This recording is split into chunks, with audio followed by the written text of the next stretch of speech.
Hello everyone, welcome to crazy GK trick. Friends, आज हम बात करने वाले हैं एंटी डिफेक्शन लॉ के बारे में।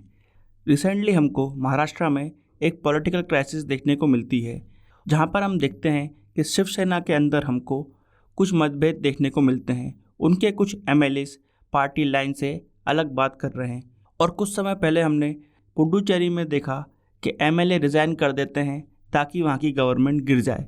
ऐसे इंस्टांसेस हमने पहले भी देखे हैं मध्य प्रदेश में, कर्नाटका में, और समय समय पर ये पॉलिटिकल क्राइसिस हमको किसी न किसी राज्य में देखने को मिलती है।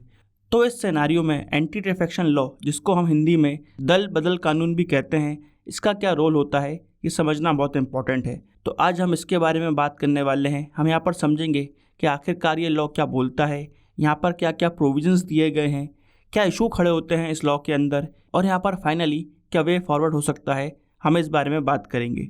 तो आइए सबसे पहले देखते हैं कि आखिरकार एंटी डिफेक्शन लॉ है क्या।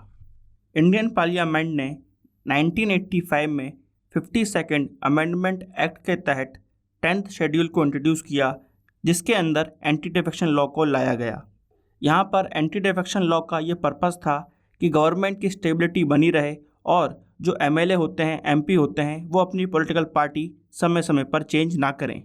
उसके बाद हम देखते हैं 2003 में 91st कॉन्स्टिट्यूशनल अमेंडमेंट हुआ, जहां पर एंटी डिफेक्शन लॉ के एक प्रावधान को चेंज करा गया और यहां पर यह कहा गया कि अगर 2/3 मेंबर किसी पॉलिटिकल पार्टी के किसी दूसरी पॉलिटिकल पार्टी के साथ मर्ज होना चाहते हैं, मिलना चाहते हैं, तो ऐसे केस में एंटी डिफेक्शन लॉ अप्लाई नहीं होगा। आइए देखते हैं और क्या क्या प्रोविज़न है एंटी डिफेक्शन लॉ के अंदर।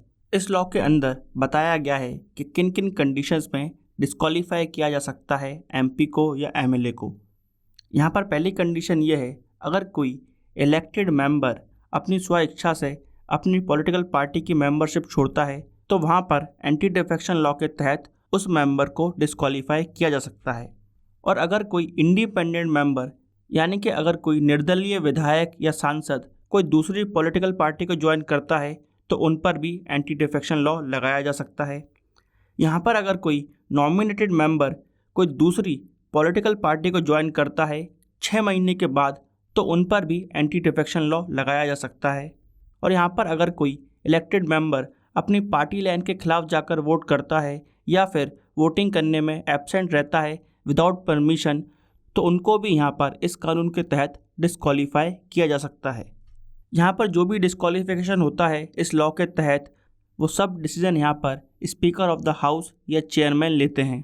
यहाँ पर हमको ये बात नोट करना चाहिए कि ये डिसीजन को जुडिशरी यानी कि सुप्रीम कोर्ट या हाई कोर्ट रिव्यू भी कर सकता है। यहाँ पर सुप्रीम कोर्ट ने कहा था कि स्पीकर को ये कोशिश करना चाहिए कि 3 महीने के अंदर वो अपना डिसीजन सुना दें। यहाँ पर हमको ये बात भी नोट करना चाहिए कि अगर कोई मेंबर डिस्क्वालीफाई हो जाता है, तो उसका ये मतलब नहीं है कि वो इलेक्शन नहीं लड़ सकते। वो आने वाले चुनाव में किसी भी पॉलिटिकल पार्टी के टिकट से इलेक्शन लड़ सकते हैं। आइए अब समझते हैं कि 91st कॉन्स्टिट्यूशनल अमेंडमेंट ने क्या कहा। 1985 में जब एंटी डिफेक्शन लॉ आया था, तो उसके अंदर एक प्रावधान था जहां पर कहा गया था, अगर किसी भी पॉलिटिकल पार्टी के 1/3 मेंबर अपनी पॉलिटिकल पार्टी को छोड़ना चाहते हैं, तो ऐसे केस में उन मेंबर्स पर एंटी डिफेक्शन लॉ नहीं लगाया जाएगा। इसको हम मर्जर की कैटेगरी में डालेंगे। इस प्रावधान को फिर 91st constitutional amendment act change करता है। यहाँ पर फिर ये बोला गया, अगर किसी पॉलिटिकल पार्टी के 2/3 मेंबर अपनी पार्टी को किसी दूसरी पार्टी के साथ जोड़ना चाहते हैं, इस कंडीशन को मर्जर की तरह देखा जाएगा और इन विधायक या सांसदों पर फिर एंटी डिफेक्शन लॉ नहीं लगाया जाएगा। तो यहाँ पर बेसिकली रिटेल डिफेक्शन को रोका गया और होलसेल डिफेक्शन को अलाउ कर दिया गया। फ्रेंड्स, यहाँ पर हमको ये बात समझना चाहिए कि ये पूरा इशू पॉलिटिकल प्रॉब्लम का है। आइए इसको ज़रा समझते हैं। देखिए, इंडिया पार्लियामेंट्री डेमोक्रेसी को फॉलो करता है और पार्लियामेंट्री डेमोक्रेसी में विधायक यानी एमएलए, सांसद यानी मेंबर ऑफ पार्लियामेंट एमपी, इनके 2 प्रमुख रोल होते हैं। उनका पहला रोल ये होता है कि उनको जिन लोगों ने वोट किया है, जिन लोगों ने उनको चुनकर उस पद पर पहुंचाया है, वहां पर वो अपने वोटरों की, अपनी कॉन्स्टिट्यूएंसी की, अपने क्षेत्र की प्रॉब्लम को रखें और उनके हिसाब से उनके बेनिफिट के लिए काम करें। इसके अलावा उनका ये काम होता है कि सरकार जो भी पॉलिसी लेके आ रही है, जो भी कानून लेकर आ रही है, उस पर वो अपना पॉइंट ऑफ व्यू दें, वहाँ पर वो ये समझें कि उस पॉलिसी का, उस एक्ट का उनकी कॉन्स्टिट्यूएंसी पर क्या असर पड़ेगा, क्या वो लॉ और पॉलिसी इंडिया के लोगों के लिए हानिकारक है, फ़ायदेमंद है। ये सब बातें उनको डिस्कस करनी होती हैं और फिर उनको पार्लियामेंट या फिर लेजिस्लेटिव असेंबली में इसको लेकर अपना पॉइंट ऑफ व्यू देना चाहिए। तो बेसिकली यहाँ पर जो एमपी और एमएलए हैं वो अकाउंटेबल हैं अपने वोटर के तरफ, इसलिए यहाँ पर एमपी और एमएलए का काम होता है कि वो गवर्नमेंट को अकाउंटेबल रखें। इंडियन कॉन्स्टिट्यूशन में भी ये लिखा गया है कि जो गवर्नमेंट है वो अकाउंटेबल है लोकसभा के प्रति। तो फ्रेंड्स, इस तरह से हमारा पार्लियामेंट्री सिस्टम चलता है। मगर ये देखा गया कि जो एमपी और एमएलए हैं वो अपने वोटर की कम बल्कि अपने पॉलिटिकल पार्टी की ज़्यादा बातें सुनते हैं।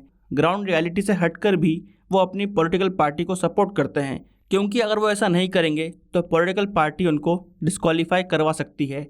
जैसा कि हमने देखा, एंटी डिफेक्शन में एक प्रावधान है जहाँ पर अगर कोई भी मेंबर पार्टी के खिलाफ जाकर वोट करता है पार्लियामेंट में या लेजिस्लेटिव असेंबली में, तो उस पर एंटी डिफेक्शन लॉ के तहत कार्रवाई हो सकती है। तो ऐसे में ये होता है कि इलेक्टेड मेंबर अपने विचारों को स्पष्ट तरीके से सामने नहीं रख पाते हैं। इसलिए यहाँ पर एंटी डिफेक्शन लॉ के क्रिटिक्स इस बात को लेकर इस लॉ को क्रिटिसाइज करते हैं। उनका कहना होता है ये लॉ हमारी पार्लियामेंट्री डेमोक्रेसी और रिप्रेजेंटेटिव डेमोक्रेसी को अंडरमाइन करता है। यहाँ पर स्पीकर के रोल को भी कंट्रोवर्शियल माना गया, क्योंकि अधिकतर केसेस में स्पीकर रूलिंग पार्टी का होता है। तो इस वजह से देखा गया कि एंटी डिफेक्शन लॉ को जो पॉलिटिकल पार्टी पावर में होती है वो अपने हिसाब से यूज़ कर पाती है, अपने बेनिफिट के लिए यूज़ कर पाती है। यहाँ पर पॉलिटिकल पार्टीज़ स्प्लिट तो नहीं कर सकती, मगर वो किसी दूसरी पॉलिटिकल पार्टी में मर्ज कर सकती हैं। तो बेसिकली यहाँ पर होलसेल डिफेक्शन अलाउड दिखता है। और यहाँ पर यह भी कहा जाता है कि जो वोटर्स हैं, जो इलेक्टर्स हैं, उनकी भावनाओं का यहाँ पर ध्यान नहीं रखा जाता है। जो एमपी और एमएलए होते हैं वो अपने हिसाब से अपनी पॉलिटिकल पार्टी चेंज करते रहते हैं अपने बेनिफिट के लिए, जिसकी वजह से normal functioning of government affect होती है। इस इशू को सुधारने के लिए यहाँ पर पॉलिटिकल पार्टीज़ को अपने स्तर पर काम करना पड़ेगा। इंटरनली पॉलिटिकल पार्टी के अंदर डेमोक्रेसी होनी चाहिए। यहाँ पर यह भी कहा जाता है कि इंडिया में एक कानून होना चाहिए जहाँ पर पॉलिटिकल पार्टीज़ को गवर्न करा जाए, उनको आरटीआई के अंदर लाया जाए, उनके अंदर डेमोक्रेटिक सेटअप को देखा जाए, ताकि इंटरनल डेमोक्रेसी रहे पार्टी में, ताकि जो मेंबर्स हैं पॉलिटिकल पार्टीज़ के वो अपनी पॉलिटिकल पार्टी के साथ बने रहें, ना कि अपने एडवांटेज या अपने बेनिफिट के लिए पॉलिटिकल पार्टी को चेंज करते रहें। Doctor B R. अम्बेडकर जब संविधान को इंट्रोड्यूस कर रहे थे तब उन्होंने बोला था कि इंडिया का जो पार्लियामेंट्री सिस्टम है उसका बेसिक पर्पस ये है कि गवर्नमेंट को हमेशा अकाउंटेबल हेल्ड करा जाए, और ये जिम्मेदारी इलेक्टेड मेंबर्स की होती है कि वो गवर्नमेंट से समय समय पर सवाल करते रहें, उनके ऊपर जनता के हित के लिए प्रेशर बना के रखें। और यहाँ पर अगर कोई गवर्नमेंट ऐसा नहीं कर पाती है तो फिर इलेक्टेड मेंबर्स को उस गवर्नमेंट को गिरा देना चाहिए। यही बेसिक पर्पस था, इसलिए हमने पार्लियामेंट्री डेमोक्रेसी को अपनाया था। और रिसेंटली हमारे वाइस प्रेसिडेंट वेंकैया नायडू जी ने भी ये बोला कि जो पॉलिटिक्स का कैरेक्टर है, कैपेसिटी है, कैलेबर है, कंडक्ट है, वो अब चेंज हो गया है और उसको रिप्लेस कर दिया गया है कास्ट ने, कम्युनिटी ने, कैश ने और कम्युनलिज्म ने। इस बात को कहते हुए वेंकैया नायडू जी ने एंटी डिफेक्शन लॉ के अंदर रिफॉर्म करने की अपील भी की।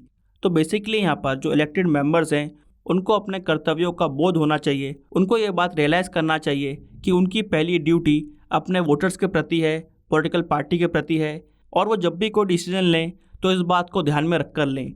यहाँ पर एथिकल और मोरल हाई ग्राउंड होना बहुत ज़रूरी है, तभी वो सही मायनों में जनता की सेवा कर पाएंगे। तो फ्रेंड्स, यहाँ पर हमने डिस्कस करा anti defection law. I hope आपको ये वीडियो इन्फॉर्मेटिव लगा होगा। ऐसे ही वीडियो देखने के लिए इस वीडियो को लाइक करें, शेयर करें और हमारे चैनल को सब्सक्राइब करें। Till then friends, bye bye and take care.